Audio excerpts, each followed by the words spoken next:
Hello hi guys, welcome to Harish universe channel. ఈ వీడియోలో మనం ఎంసెట్కి కౌన్సిలింగ్ ప్రాసెస్ అనేది ఎట్లుంటుంది డీటెయిల్గా తెలుసుకుందాం. ఫస్ట్ ఎంసెట్లో కౌన్సిలింగ్ ప్రాసెస్ వచ్చి ఫస్ట్ డాక్యుమెంట్స్ ఏమేమి డాక్యుమెంట్స్ తీసుకోవాలి, ఎట్లా ఏమని డీటెయిల్ తెలుసుకుందాం. Original documents with 2 to 3 sets copy అనేది కంపల్సరీ తీసుకోండి. నేను చెప్పే డాక్యుమెంట్స్ అన్ని first AP EAMCET rank card, మనకి ఎంసెట్ ర్యాంక్ కార్డు వచ్చి ఉన్న ఆ ర్యాంక్ కార్డు, హాల్ టికెట్ అనేది జిరాక్స్ తీసుకోండి. ఎస్ఎస్సి మార్క్స్ మేము ఒరిజినల్ జిరాక్స్ విత్ క్యారీ చేయండి. అండ్ ఇంటర్ మార్క్స్ మేము, ట్రాన్స్ఫర్ సర్టిఫికేట్, టీసీ జిరాక్స్, మొత్తం ఈ లిస్ట్ ఇక్కడ నుంచి ఇక్కడ వరకు లిస్ట్ ఇవన్నీ జిరాక్స్ అనేది తీసి పెట్టుకోండి. ఈ లిస్ట్ కావాల్సింటే స్క్రీన్ షాట్ తీసుకొని దీన్ని బట్టి మీరు ఏమేమి జిరాక్స్ తీసుకోవాలి ఏమేమి తీసుకోండి. ఓసీ వాళ్ళకైతే ఈడబ్ల్యూ సర్టిఫికేట్ జిరాక్స్ తీసుకోండి. క్యాస్ట్ ఇన్కమ్ అంటే రీసెంట్గా తీసుకున్న క్యాస్ట్ ఇన్కమ్ అయితే ఉండాలంటున్నారు, సో అది చూడండి. రీసెంట్లీ తీసుకున్న caste income, passport size photo, 6 to 8 passport size photos, మరి Aadhaar card xerox, and study certificate 6 to intermediate వరకు మనకి స్టడీ అనేది కంపల్సరీ ఉండాలా. ఇవన్నీ స్టడీ అనేది ఎప్పుడు యూజ్ అవుతాయంటే మనం కాలేజ్ జాయిన్ అయినప్పుడు అక్కడ వెరిఫికేషన్ ప్రాసెస్కి వాళ్ళు మొత్తం అన్నీ అడుగుతారు. ఈ లిస్ట్లో ఉండేవన్నీ మొత్తం అన్నీ అడుగుతారు, అప్పుడు కాలేజ్లో సబ్మిట్ చేయాలి. మళ్ళీ ఈ టీసీని ఇవన్నీ మొత్తం అన్ని మ్యాండేటరీ. మన పాస్పోర్ట్ సైజ్ ఫొటోస్ కూడా చాలా మంది ఎప్పుడు పాతవి తీసుకునే పెడతారు. రీసెంట్గా తీసుకునే ఫొటోస్ అనేది కంపల్సరీగా ఉండాలి. ఒకవేళ పాత తీసుకొని మళ్ళీ ఆడ ఫోటో అవి సూట్ కాలేదు, వేరేవి కావాలంటే కొంచెం ఇబ్బంది అవుతుంది. సో ముందుగానే ఫొటోస్ అనేది తీసి పెట్టుకోండి.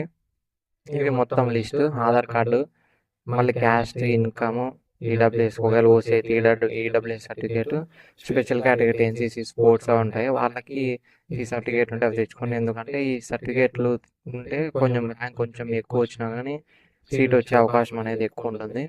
And then first step. ఈ స్టెప్లో ఇవన్నీ డాక్యుమెంట్స్ అనేవి కంపల్సరీ జిరాక్స్ ఒరిజినల్ మొత్తం క్యారీ చేయండి. Next step 2. ఈ స్టెప్ 2లో ప్రాసెసింగ్ అంటే కౌన్సిలింగ్ ఎట్లా జరుగుతుంది, ప్రాసెస్ ఎట్లా ఏమని డీటెయిల్ తెలుసుకుందాం. ఈ రిజిస్ట్రేషన్ చేసుకోవాలంటే డిస్క్రిప్షన్లో లింక్ ఇచ్చినాను, లింక్ మీద క్లిక్ ఇచ్చి డైరెక్ట్ మెయిన్ వెబ్సైట్ అనేది వెళ్ళచ్చు. ఫస్ట్ మనకు రిజిస్ట్రేషన్ చేయాలంటే ఆ పోర్టల్ ఓపెన్ చేసిన తర్వాత దాంట్లో మన hall ticket number, date of birth enter చేసి మొత్తం మన అమౌంట్ పే చేయాలి. ఫస్ట్ బీసీకి ఓసీకి అయితే 1200, ఎస్సీ ఎస్టీకి అయితే 600. ఈ అమౌంట్ పే చేసిన తర్వాత మీ అంటే అమౌంట్ పే చేసే మొత్తం అంతా అయిపోయిన తర్వాత మళ్ళీ బ్యాక్ వచ్చి మళ్ళీ ఆ పోర్టల్ ఓపెన్ చేసి మరి మీ హాల్ టికెట్ నెంబర్ ఏది ఎంటర్ చేసిన తర్వాత మళ్ళీ సర్టిఫికేట్ వెరిఫికేషన్ అనేది మొత్తం ఆన్లైన్లోనే జరుగుతుంది, ఆఫ్లైన్లో ఉండదు. ఆన్లైన్లో మీకు అంటే మీ ముందు ఆల్రెడీ ఉంటాయి వాళ్ళ దగ్గర డాక్యుమెంట్స్, ఆ డాక్యుమెంట్స్ వెరిఫికేషన్ చేసి క్యాండిడేట్ ఎలిజిబిలిటీలో ఉన్నాడా లేదా అని మీకు డీటెయిల్ తెలుస్తుంది. క్యాండిడేట్ ఒకవేళ ఎలిజిబిలిటీలో ఉంటే నెక్స్ట్ ప్రాసెస్ అనేది పోతాము, ఎలిజిబిలిటీ కాలేదంటే నెక్స్ట్ ప్రాసెస్ అనేది ఉండదు. ఇది ఒకసారి ఆటోమేటిక్గా గవర్నమెంట్ డేటాబేస్ నుంచి డేటాని క్యాప్చర్ చేసి మీరు ఎలిజిబిలిటీ లేదా డీటెయిల్ చెక్ చేసి చెప్తుంది. అమౌంట్ పే అయిపోయిన తర్వాత ఎలిజిబిలిటీ ఉన్న తర్వాత నెక్స్ట్ వెబ్ ఆప్షన్స్ టైం వస్తుంది. అప్పుడు వెబ్ ఆప్షన్స్ పెట్టేటప్పుడు చూసుకొని పెట్టాలా. వెబ్ ఆప్షన్స్ మనకి ఏ కాలేజీలు వస్తాయి ఎట్లా ఏమని డీటెయిల్ చూసుకొని వెబ్ ఆప్షన్స్ ఎట్లా పెట్టాలి ఏమని నేను ఇంకో వీడియో తీసుకోవాల్సిన చెప్తాను, దాంట్లో డీటెయిల్ చూడండి. ఈ ఆటోమేటిక్ ఈ అమౌంట్ పే చేసిన అయిపోయిన తర్వాత మళ్ళీ వెబ్సైట్ ఓపెన్ చేసి ఆ వెబ్సైట్లోనే వెబ్ ఆప్షన్స్ ఆర్డర్, మనకి ఒక ఆర్డర్లో ఒక ప్రయారిటీ ఆర్డర్లోనే పెట్టండి. కాలేజీలు అయితే కొంచెం ఎన్నైనా పెట్టచ్చు. సో ఫస్ట్ మంచి కాలేజీల లిస్ట్ చూసి పెట్టండి. మన ఆల్రెడీ మన వీడియోలో rank wise 10 to 20K, 20 to 30K, 40 to 50K, 50 to 60K, దాన్ని బట్టి ర్యాంక్ వచ్చిన వాళ్ళకి కాలేజీలు అని లిస్ట్ ఏ కాలేజీలో వస్తాయి, ఏ కాలేజీలో ఎస్టిమేషన్ అనేది ఎక్కువ ఉంది, దాన్ని బట్టి వీడియో తీసి పెట్టాను, అది కూడా ఒకసారి చెక్ చేయండి. మళ్ళీ ఈ మొత్తం కాలేజీలు పెట్టేసిన తర్వాత మొత్తం అలాట్మెంట్ అయిన తర్వాత సీట్ అలాట్మెంట్ ఈ మొత్తం అంతా కౌన్సిలింగ్ ప్రాసెస్ అంతా అయిపోయిన తర్వాత సీట్ అలాట్మెంట్ అనేది తెలుస్తుంది 3 to 4 డేస్కి. ఆ సీట్ అలాట్మెంట్లో ఏ కాలేజ్ వచ్చింది చూసుకుంటాము. చూసుకున్న తర్వాత మళ్ళీ మనకి మెయిల్ వస్తుంది.